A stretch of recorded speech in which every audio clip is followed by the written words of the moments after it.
Abriram? Amém? Irmãos, antes de começar essa mensagem que também vai ser uma aula da nossa escola de servos, deixa eu explicar em linhas gerais do que se trata. Já tem uns 3 anos, talvez mais do que isso, que eu venho orando a Deus para que a gente tenha um curso de alinhamento para quem chega na nossa igreja, que aprenda basicamente os entendimentos que nós temos a respeito de reino de Deus, do papel de cada um de nós, que já chegue na igreja entendendo o seu chamado, a sua vocação, o que significa ter um coração de servo e uma série de assuntos, até sobre o dia que a pessoa resolver ou que Deus levar ela daqui, não é? E a gente não tinha tido ainda a oportunidade com outras coisas acontecendo, mas durante esses dias eu orando bastante a respeito disso, eu entendi que nós precisávamos não só gravar esse vídeo para quem vai entrar na igreja, mas ministrar esse curso a toda a igreja, todos os membros, mesmo aqueles que já estão aqui há muito tempo. Porque são mensagens, algumas delas, que foram pregadas há muitos anos aqui na nossa igreja, e foram sendo incorporadas à nossa identidade espiritual, aquilo que Deus tinha como direção para a gente. Mas às vezes essas coisas vão caindo no esquecimento, e a gente vai vivendo, e pessoas vão entrando, trazendo culturas religiosas das mais diversas, e a gente vai juntando todo mundo numa igreja só, e a gente precisa ter esse tempo de alinhamento. Então como é que vai funcionar? A primeira aula, ela vai ser gravada só em estúdio. As outras 4 aulas serão mistura de aula com pregação aqui na nossa igreja. E a última aula também vai ser pregada só em estúdio. Todas essas aulas, eu falando estúdio, né, como se eu tivesse um estúdio, é uma beiradinha lá de casa que eu coloquei um pano preto atrás. Mas é o meu estúdio para todos os efeitos, né? Mas vai ser ministrado assim em vídeo. Para cada uma dessas aulas, vocês vão receber um material didático no decorrer da semana, com perguntas a respeito daquilo que foi ministrado, como uma forma de guiar você didaticamente e reter aquilo que é importante. Onde isso vai estar? No canal Nossa Igreja em Nova Almeida, no WhatsApp. A gente vai colocar ali o arquivo, você pode entrar nesse canal e baixar o PDF, se você quiser imprimir, se você quiser ler no computador, no celular, aí fica a seu critério. Mas nós vamos preparar durante a semana, tanto a primeira aula, que é importante, que você que não desvendou a charada, eu coloquei um enigma lá no Instagram, né, sobre aquela caneca ali que eu estava bebendo. Na primeira aula vocês vão entender, essa que vai só na gravação, não é? E hoje nós vamos ter essa aula que vai ser um pouco maior do que o normal. O nosso culto ele foi um pouquinho enxugado a primeira parte, a gente não teve aí momento missionário, momento de ministração, dízimos e ofertas foi mais rapidinho, não é? Os recados também, porque o objetivo é que a gente passe um tempo maior na palavra, especificamente no dia de hoje. A partir das próximas aulas, né, as próximas 3 aulas, elas terão um tamanho mais normal, não é? Dentro de cada assunto que a gente vai tratar. Vamos orar antes da gente fazer a leitura do texto bíblico. Estenda suas mãos na minha direção e peça que Deus use a minha vida. Amém?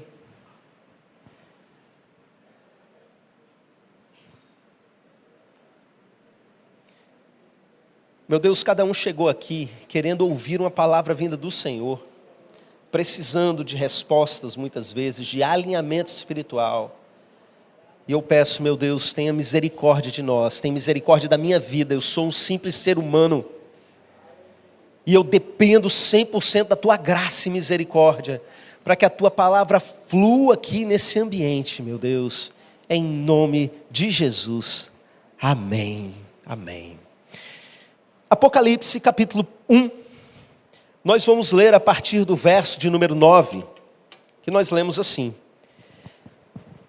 Eu, João, irmão vosso e companheiro na tribulação, no reino e na perseverança em Jesus, achei-me na ilha de Patmos, por causa da palavra de Deus e do testemunho de Jesus. Achei-me em espírito no dia do Senhor, e ouvi por detrás de mim grande voz como de trombeta, dizendo: O que vês, escreve em um livro e manda às 7 igrejas: Éfeso, Esmirna, Pérgamo, Tiatira, Sardes, Filadélfia e Laodiceia. Voltei-me para ver quem falava comigo, e voltando, vi 7 candeeiros de ouro. E no meio dos candeeiros, um semelhante a filho do homem, com vestes talares e cingido à altura do peito, com uma cinta de ouro. A sua cabeça e cabelos eram brancos como alva lã, como neve, os olhos como chama de fogo, os pés semelhantes ao bronze polido, como que refinado numa fornalha, a voz como voz de muitas águas. Tinha na mão direita 7 estrelas, e da sua boca saía ali uma afiada espada de 2 gumes. O seu rosto brilhava como o sol na sua força. Quando o vi, caí a seus pés como morto. Porém, ele pôs sobre mim a mão direita, dizendo: não temas, eu sou o primeiro e o último, e aquele que vive. Estive morto, mas eis que estou vivo pelos séculos dos séculos, e tenho as chaves da morte e do inferno. Escreve, pois, as coisas que viste, e as que são, e as que hão de acontecer depois destas. Quanto ao mistério das 7 estrelas que viste na minha mão direita, e aos 7 candeeiros de ouro, as 7 estrelas são os anjos das 7 igrejas, e os 7 candeeiros são as 7 igrejas. Amém. Meus irmãos, nesse período que nós estamos passando, ministrando, a escola de servos, nós vamos passar por muitos assuntos que dizem respeito diretamente ao seu lugar no reino de Deus. Nós vamos falar a respeito do estado do seu coração enquanto servos do Senhor, e nós vamos explorar, à luz da palavra, a respeito do chamado e vocação de cada um. Você entender o seu dom ministerial, o seu ministério, e eu tenho certeza que vai ser um tempo assim, de muita iluminação de Deus sobre a vida da nossa igreja.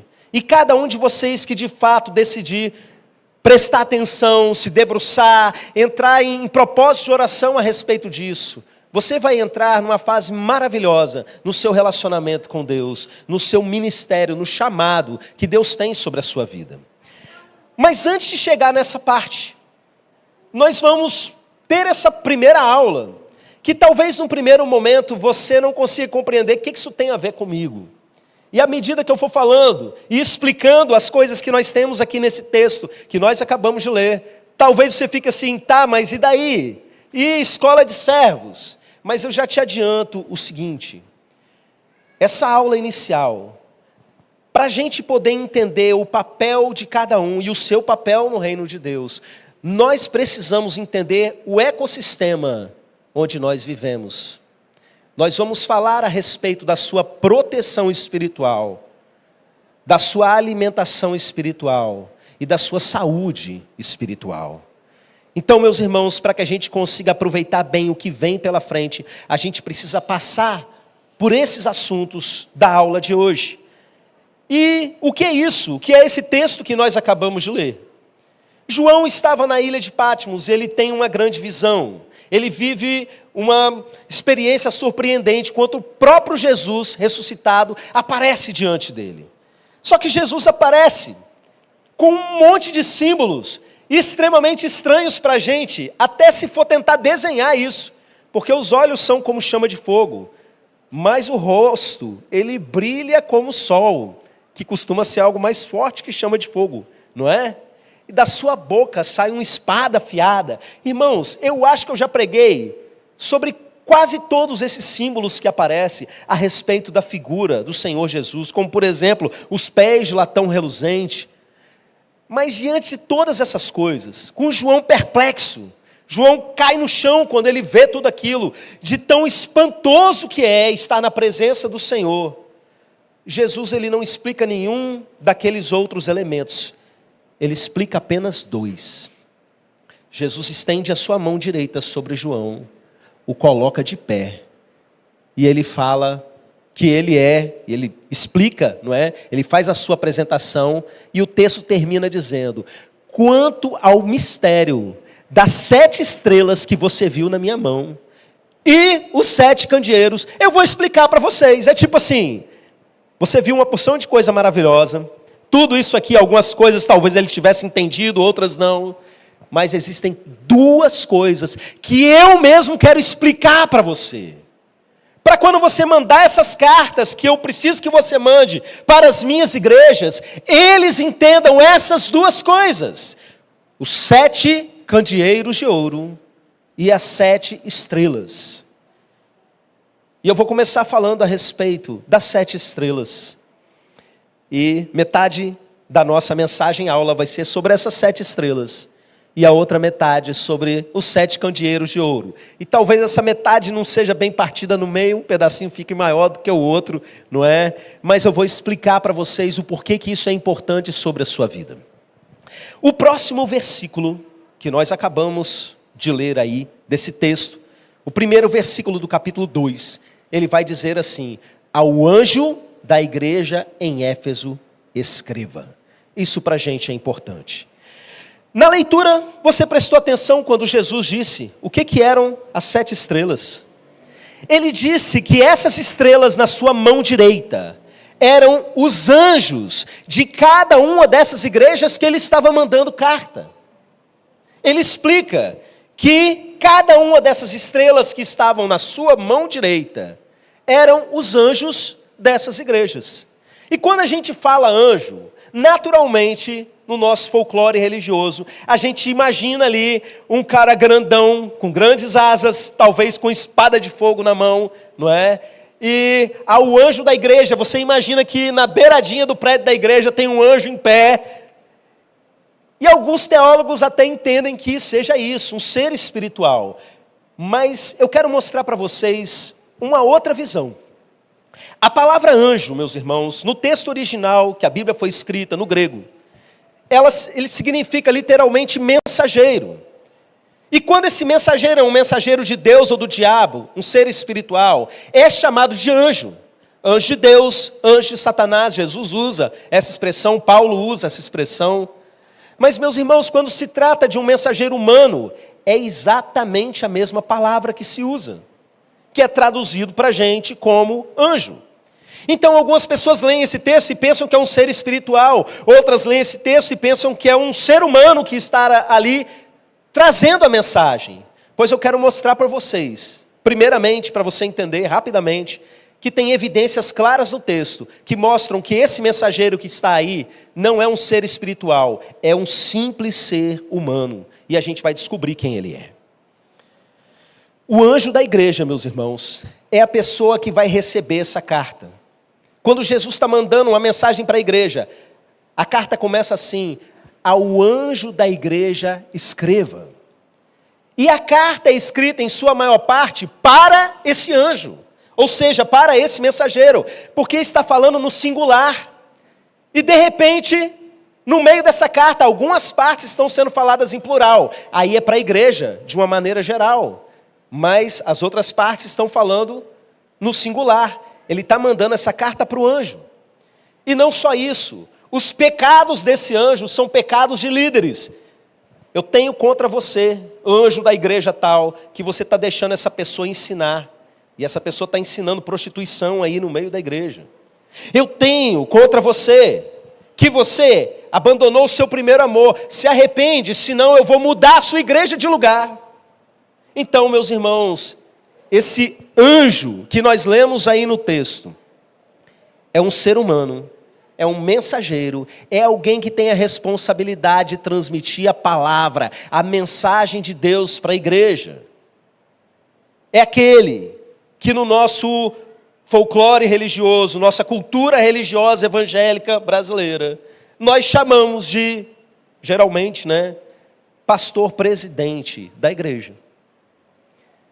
E essa figura, esse pastor da igreja, o que ele é? Ele é uma estrela na mão direita de Jesus. Algumas traduções vão dizer para a gente que é a destra de Jesus. Destra significa mão direita. É daí que vem a palavra destreza. E o que isso quer dizer, meus irmãos?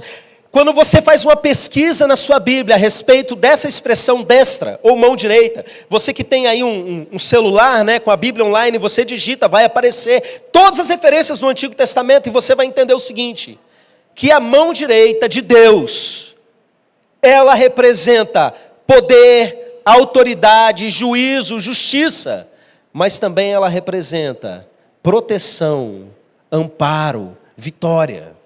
Quando João cai diante de Jesus, o texto deixa claro esse detalhe, não sei se você percebeu, é com a mão direita que ele pega João e coloca de pé.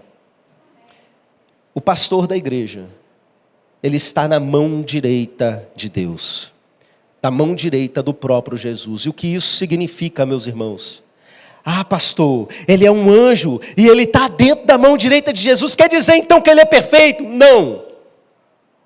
Ele é uma pessoa como qualquer outra. E quando você começa a ler as cartas do Apocalipse, você vai ver que estava cada um pior do que o outro.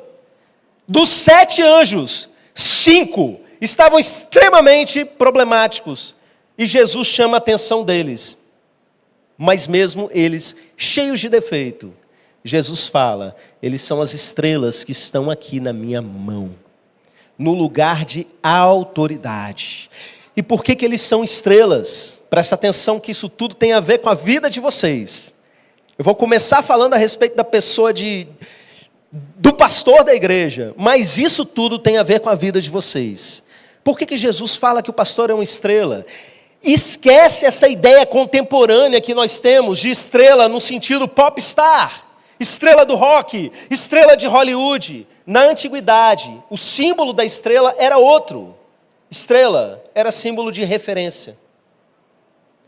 Não tinha GPS, não tinha Waze, não tinha nem bússola, meus irmãos. As pessoas para se guiarem onde estavam as direções, às vezes navegadores, gente perdida. Olhava para onde? Olhava para a estrela. E ali ela seguia um rumo.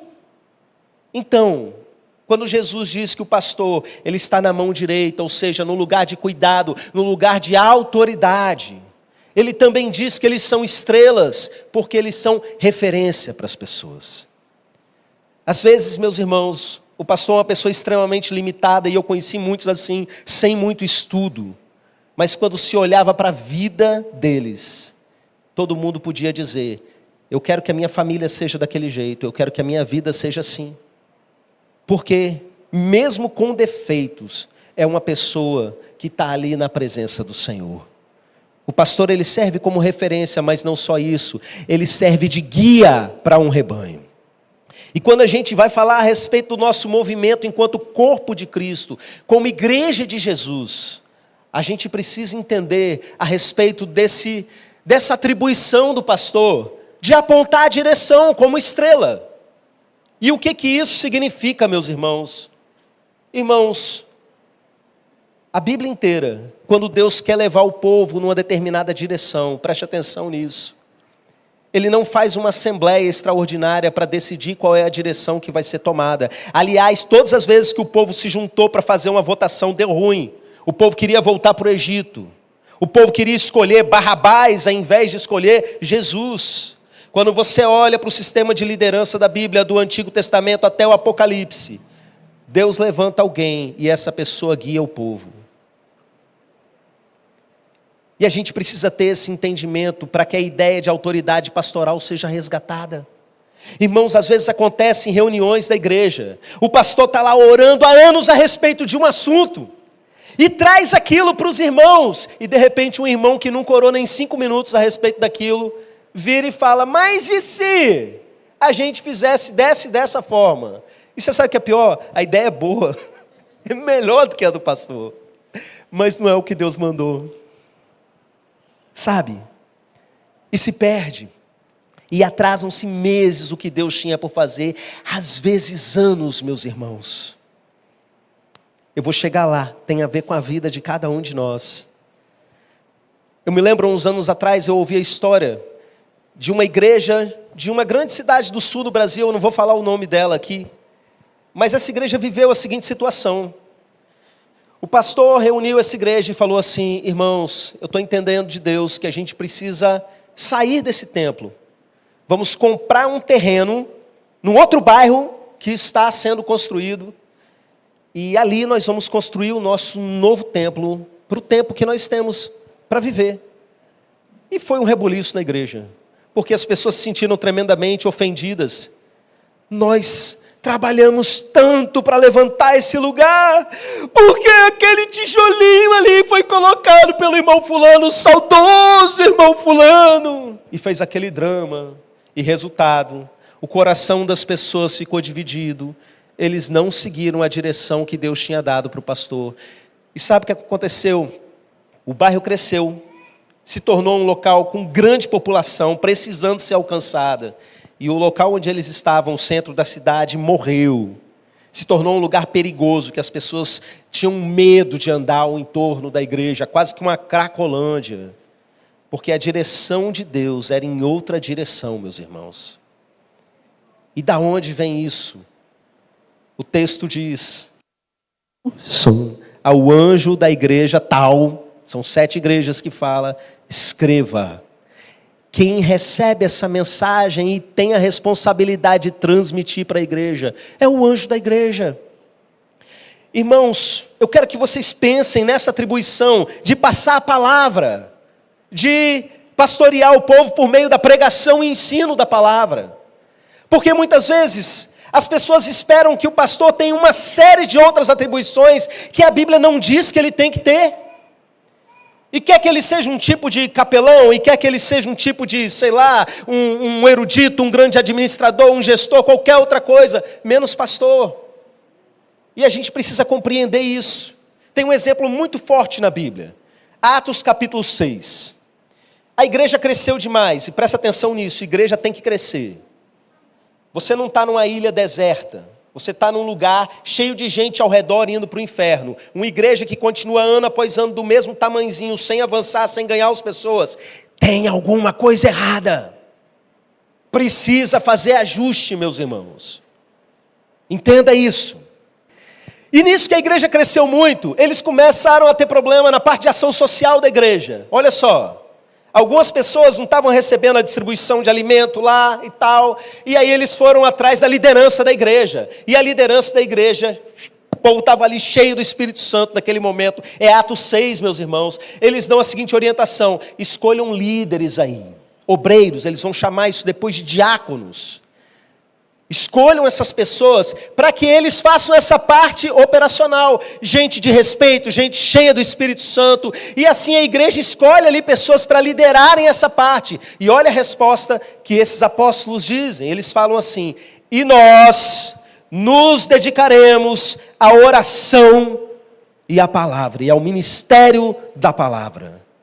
Irmãos, são 2 coisas que a liderança da igreja precisa estar ocupada: oração e ministério da palavra. E a estratégia de Satanás, para que a igreja fique desnutrida, com mensagens vazias, é colocando na cabeça das pessoas e do próprio pastor, que ele tem que correr atrás e fazer um monte de coisa que a Bíblia não diz que é ele que tem que fazer. Os próprios apóstolos falaram: o nosso ministério precisa ser oração e ministério da palavra. Irmãos, a maior parte dos problemas que as famílias enfrentam, eles não são resolvidos num gabinete de aconselhamento, eles são resolvidos aqui, com pregação e ensino da palavra. Se realmente está vindo de Deus, se a palavra está sendo pregada por alguém cheio de Deus. Mas aí criaram uma cultura, por exemplo, de que o pastor ele tem que ser um tipo de visitador. Eu conversando com um colega recentemente, ele todo felizinho, porque, eu vou conseguir visitar todos os membros da minha igreja. Irmão, eu falei para ele: onde que Jesus te mandou fazer isso? Às vezes as pessoas estão cobrando isso do pastor, gente que muitas vezes nem nunca chamou o pastor para ir. A gente recebe pessoas aqui na igreja, é importante a gente falar isso nessa mensagem, né, de chegada, que falam assim: eu saí da minha outra igreja, porque o pastor não veio atrás de mim. E está dizendo lá da 100ª ovelha, eu começo a faltar, o pastor tem que vir atrás de mim. É mesmo. Deixa eu abrir um parênteses para falar da 100ª ovelha. Lucas 15. Os achados e perdidos da Bíblia. A dracma perdida, a ovelha perdida e o filho perdido. A dracma perdida está perdida dentro de casa, dentro da igreja aqui, ó. E para achar, joga a luz e varre. São figuras de ensino, pregação, cuidado. A ovelha perdida, ela está impossibilitada de vir. Ela está longe do rebanho, meus irmãos, e Jesus vai lá e pega ela que não consegue vir e traz. Agora a pessoa que está amargurada, é o terceiro caso. A pessoa que não está satisfeita, a pessoa que não quer estar na casa do Pai e sai com a sua própria vontade, que é o filho perdido, meus irmãos. Essa pessoa, o Pai não vai atrás, não. O Pai, que é o próprio Jesus na parábola, não vai atrás. Essa pessoa se arrepende lá longe. Essa pessoa entende que a vida não vale a pena longe da presença do Senhor. E aí ela decide voltar. E quando ela volta, aí sim, se abre os braços, se abraça, se faz festa, se comemora, porque ele estava morto e reviveu. Mas o Pai não vai atrás. A gente precisa desconstruir, na verdade, apagar essa mentalidade de vítima do nosso tempo. De jogar a culpa para o outro, para sem vergonhice. Nossa, a pessoa que quer sair e aprontar. E aí começa a dizer, foi o meu líder que não foi atrás de mim. Irmãos, a igreja foi feita para crescer. E depois que a igreja passou de 20 pessoas, não tem mais condição de ficar fazendo chamada em todo culto, de correr atrás. A igreja precisa ter maturidade, e a mentalidade não tem que ser, ninguém vem atrás de mim, é atrás de quem eu estou indo. E vocês estão sendo curados agora pela exposição da própria palavra. Irmãos, o que isso tem a ver com você? Deus nos fez para ser pastoreados. Eu pastorei essa igreja, mas eu também sou pastoreado. Eu preciso de gente que seja referência e guia na minha vida. Alguém que me conduza pela palavra do Senhor. Alguém que seja mensageiro do Senhor. E nós, coletivamente, precisamos disso. E nós somos um exército, meus irmãos, em marcha. Tem a ala hospitalar? Até tem. No exército tem a ala hospitalar. Mas nós não somos um hospital. Nós somos um exército marchando em guerra. Sem frescura, sem mimimi. E todo exército precisa de lideranças. E o outro lado dessa guerra, um exército chamado Reino das Trevas, ele sabe que se ele derrubar líderes, ele enfraquece o povo. E aí, meus irmãos, como é que ele faz? Se ele disseminar qualquer coisa que feche o seu coração com relação à liderança, ele sabe que a nutrição pela palavra você não vai receber. Ele sabe que a direção de Deus sobre a sua vida você não vai receber. Ele vai fazer com que você seja uma ovelha sem pastor, vulnerável aos lobos da nossa geração. É por isso que no Novo Testamento a gente tem mecanismos de proteção. Alguém vai levantar uma acusação contra um pastor, que seja com 3 testemunhas. Não aceite a acusação, por quê? Porque senão fica muito fácil. Se alguém chega e fala assim, ó, o pastor está lá pregando contra adultério. Aí vai lá e explica, o pastor na verdade é um adúltero, sem levantar prova, sem nada, sem apresentar testemunha, sem absolutamente nada. É suficiente para que as pessoas fechem o coração e já não recebam mais nada da palavra do Senhor. Então, meus irmãos, você que já é membro dessa igreja e você que está se achegando, cuide para que o seu pastor não entre em desvio de função. Cuide para que a vida dele seja dedicada, não à logística, não a coisas de gestão intermináveis, não a visitações absurdas. É claro que eu vou atrás de você se você estiver doente no hospital. É claro que se você me chamar, pastor, estou precisando, eu largo o que tiver no meio da noite e vou, como tenho feito ao longo de muitos anos. Mas presta atenção, a minha vida, para que você seja alimentado e guiado, precisa ser focado no ministério da palavra e na oração. As pessoas pensam que pastor não trabalha. Eu cresci vendo essa situação com meu pai e hoje eu vejo comigo. Chega na casa do pastor, ao invés de perguntar, tá tudo bem, pastor? Tá dormindo, pastor? E se tiver? E se eu virei a noite toda trabalhando, fui dormir 3 horas da manhã, levantei 7, levantei 6, e daí? A gente está andando na rua, está passeando, pastor? Porque a mentalidade das pessoas é, eu não estou vendo, ele não está postando que ele está lá, estou aqui no velório, meus irmãos, stories, estou aqui apagando um incêndio, o casal fulano de tal aqui passando por um problema, e pensa que o pastor não faz nada. Irmãos, garanta com que o seu pastor tenha condições de ter uma vida de oração e se dedicar ao ministério da palavra, para que você receba de Deus o alimento que você precisa, a direção que você precisa. Esse é um ponto importante para guardar a saúde do rebanho, sabe? Mas agora vamos para a segunda parte, vai ser um pouco menor, eu creio. Quando Jesus fala a respeito do candelabro de ouro. Ele explicou que os 7 anjos são as estrelas na mão, e ele fala, esses 7 candeeiros, eles são as 7 igrejas que eu estou mandando, ou seja, o candelabro de ouro, ou candeeiro de ouro, dependendo aí da versão, é um símbolo da igreja local. O que é a igreja local? Irmãos, existe na Bíblia a ideia de igreja num sentido geral, que a gente chama universal, a união de todas as igrejas de Jesus que existem, independente da língua, independente da denominação. Se é a igreja de Jesus, nós somos a mesma igreja. Amém? Esse é o sentido de igreja num sentido universal. Mas existe na Bíblia, como a gente vê aqui em Apocalipse, o sentido de uma igreja local, uma comunidade, que não é simplesmente uma estrutura física. Aliás, isso é totalmente secundário e muitas vezes dispensável. Uma igreja é um organismo vivo, formado por pessoas que, embora sejam seres independentes, elas estão interligadas no mundo espiritual. Elas estão ligadas espiritualmente umas às outras, por causa de Jesus. E Jesus está dizendo, olha, esses candeeiros que você está vendo, são as minhas igrejas.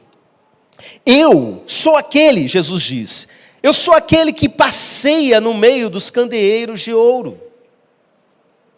E para a gente esse símbolo também precisa ser muito bem aplicado. E todo membro da nossa igreja precisa ter isso muito fortalecido na mente. Primeiro, porque nós somos um candeeiro. E o que isso significa? Nós temos a responsabilidade coletivamente, como família de fé, de brilhar, de iluminar uma determinada comunidade. E o que isso significa, meus irmãos? Quando Jesus começa o seu ministério na terra, é aplicada a ele uma profecia de séculos que dizia, e o povo que estava em trevas viu uma grande luz. Irmãos, quando uma igreja está plantada numa comunidade, ela é realmente bíblica, ou seja, ela brilha, ela faz aquilo que Jesus fazia. Nós estamos aqui em Nova Almeida, para que a luz de Cristo brilhe tão forte, a ponto das trevas não aguentarem ficar aqui. Nós estamos aqui para transformar essa comunidade, não por meio de uma revolução política, mas por meio da luz do próprio Senhor. Meus irmãos, à medida que a gente vai lendo sobre igrejas que brilharam muito, a gente vê situações em que determinadas localidades o crime organizado foi desmantelado, de tão forte foi o poder da igreja, de tanta gente se converter que cartéis de criminosos foram quebrados, meus irmãos, pelo avanço da igreja. Existem cidades que delegacias foram fechadas porque a criminalidade foi a zero, por causa do trabalho responsável de uma igreja. Irmãos, existem situações diversas de famílias e famílias se refazerem, famílias que estavam destruídas, de repente estão ali reestruturadas, multidões sendo convertidas simplesmente porque uma igreja está brilhando a sua luz numa determinada comunidade.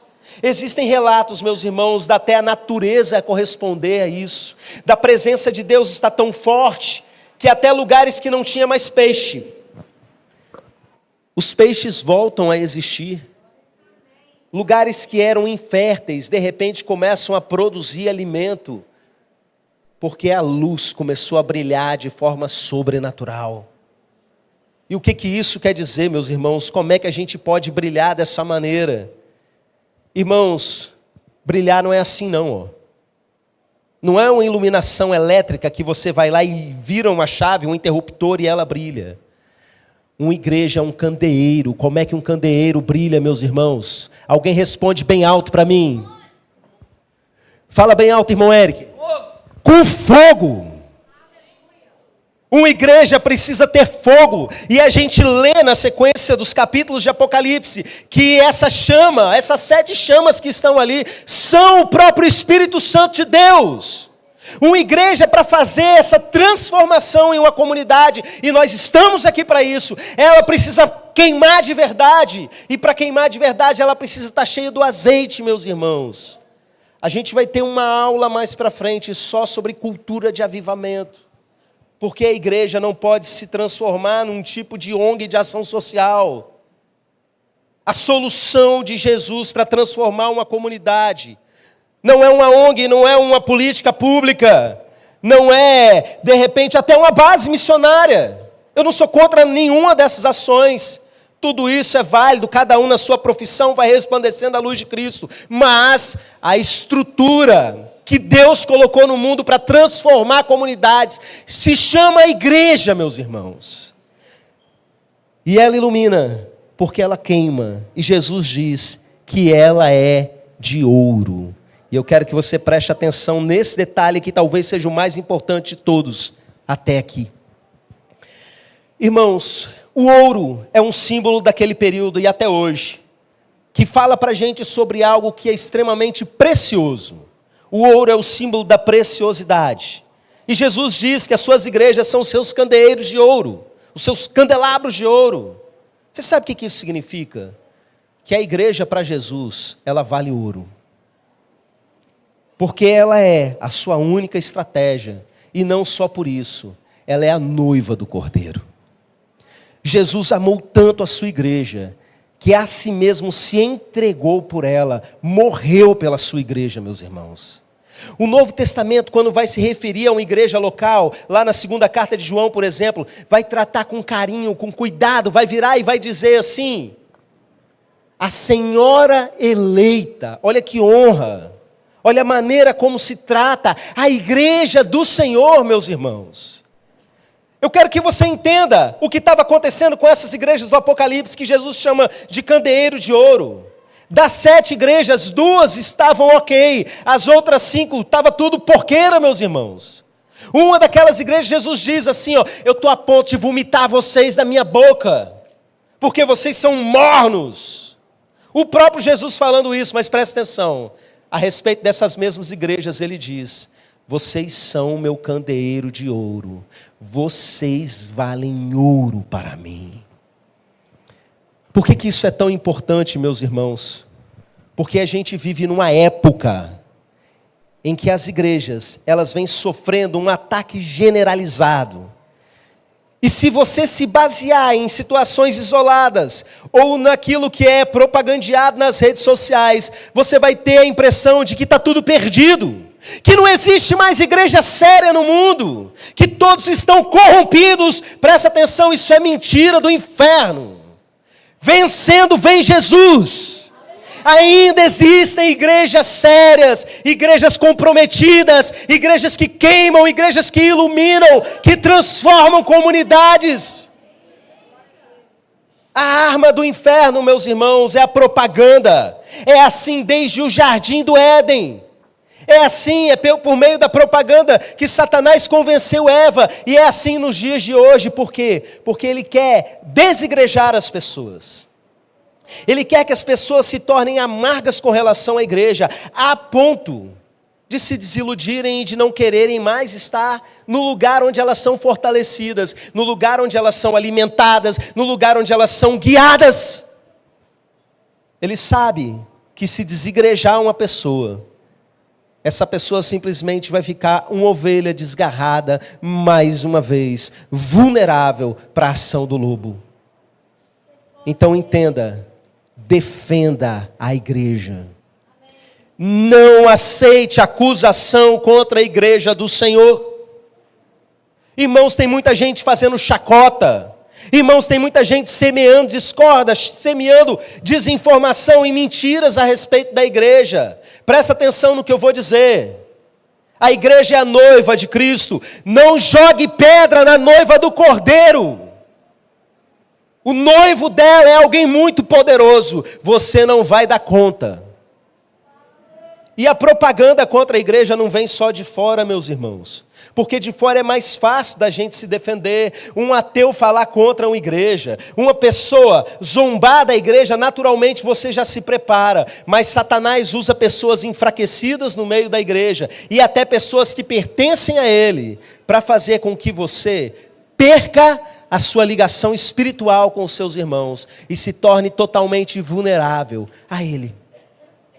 E eu quero mostrar uma coisa para vocês.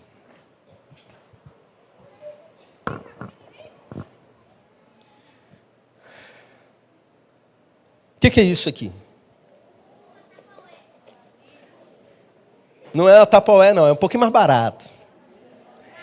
É uma vasilhinha que a gente normalmente guarda, um potinho, não é? Melhor dizendo, que a gente coloca o que acabou de sobrar de uma refeição para a gente comer depois.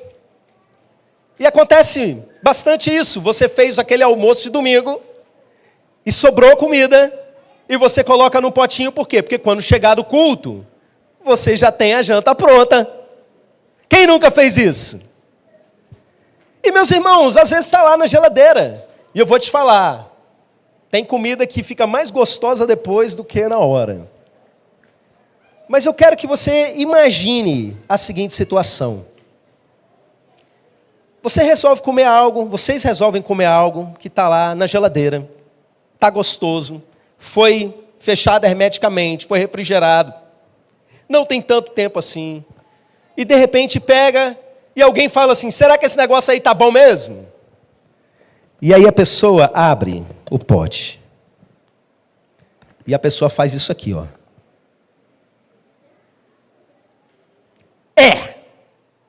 Tá bom. Irmãos, já era. Tem algum problema? Então, não tem problema nenhum não. Tá tudo bom, pode comer. Entrou a desconfiança no coração. Acabou. Você está entendendo o que eu estou dizendo?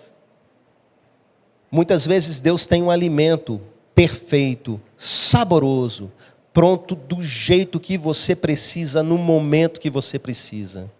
Mas o inimigo manda a gente muitas vezes endemoniada para semear desconfiança. E aí já era, meus irmãos. Vou dar um exemplo para vocês. Fala aí o nome de um ministério da igreja. A igreja tem uns 20 ministérios. Fala o nome.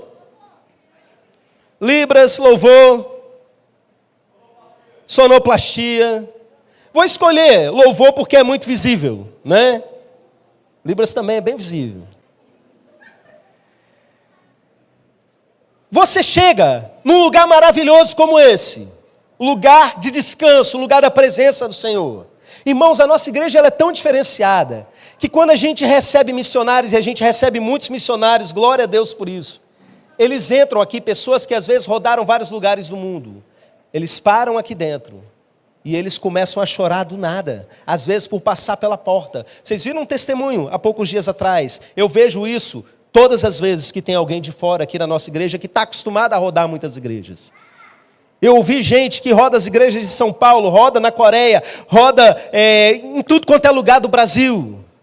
Falou, rapaz, quando eu entrei ali é diferenciado. A presença de Deus é um negócio diferente.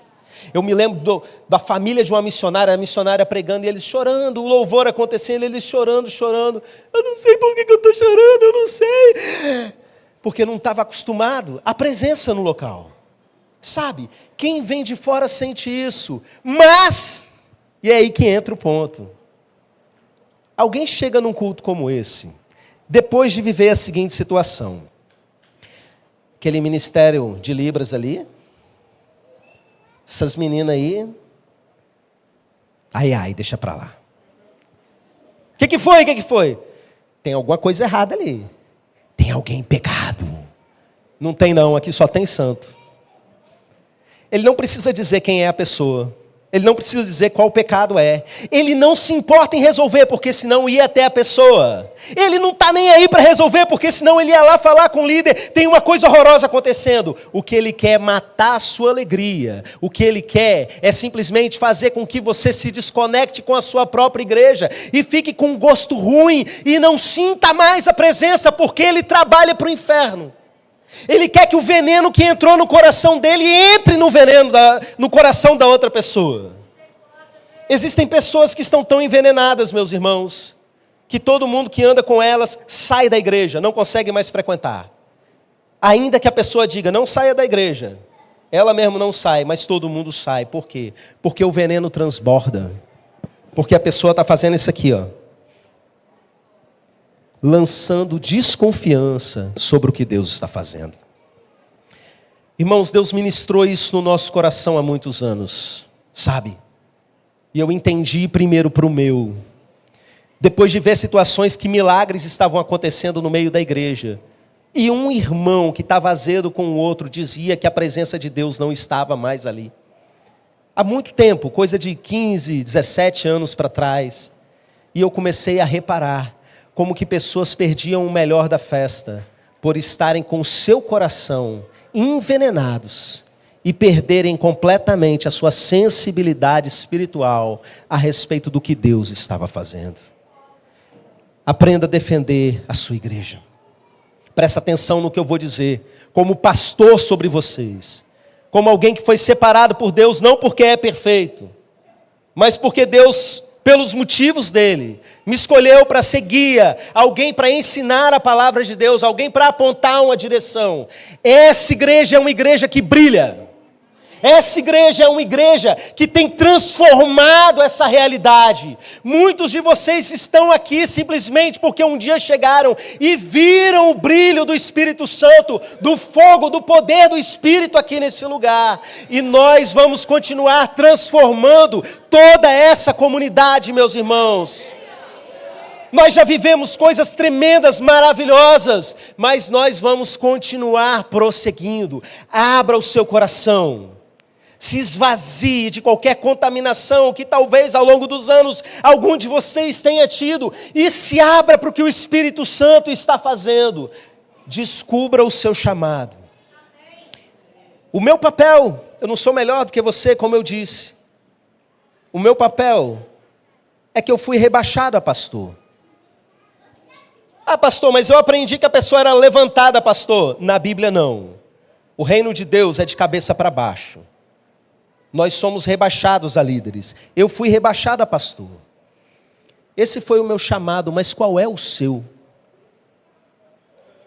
Nos próximos cultos nós vamos aprender sobre o coração de servo. Você entendeu sobre o papel da igreja, você entendeu sobre o papel do pastor, agora você precisa entender sobre o seu papel. E é assim que nós vamos dar sequência nas próximas aulas, mensagens que nós teremos aqui. Você pode se colocar de pé. Nós vamos orar.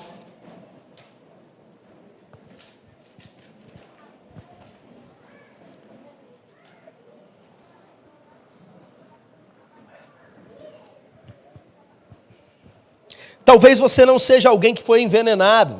Talvez você seja o próprio veneno. Se arrependa. Se arrependa. Porque se você se arrepender, tem lugar para você nesse ministério. Mas se você não se arrepender, o Senhor, o noivo dessa igreja, é alguém muito poderoso. O pastor tadinho é um baixotinho que treina jiu-jitsu há anos, nem saiu da faixa branca. Mas o dono dessa igreja, o cabeça dessa igreja, o noivo dessa igreja, não mexe não. Ele se levanta rápido para defender a sua noiva.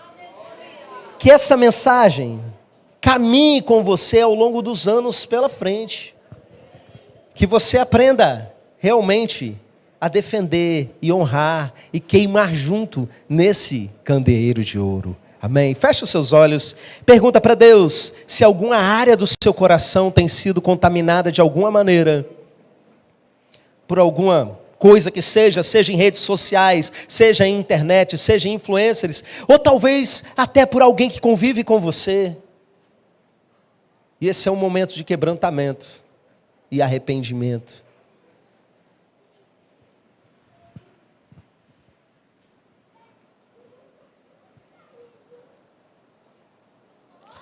Pai, nós queremos servir ao Senhor. Essa é a escola de servos, meu Pai. E nós agradecemos porque o Senhor nos colocou dentro de uma família de fé. O Senhor nos fez um candeeiro de ouro, meu Pai.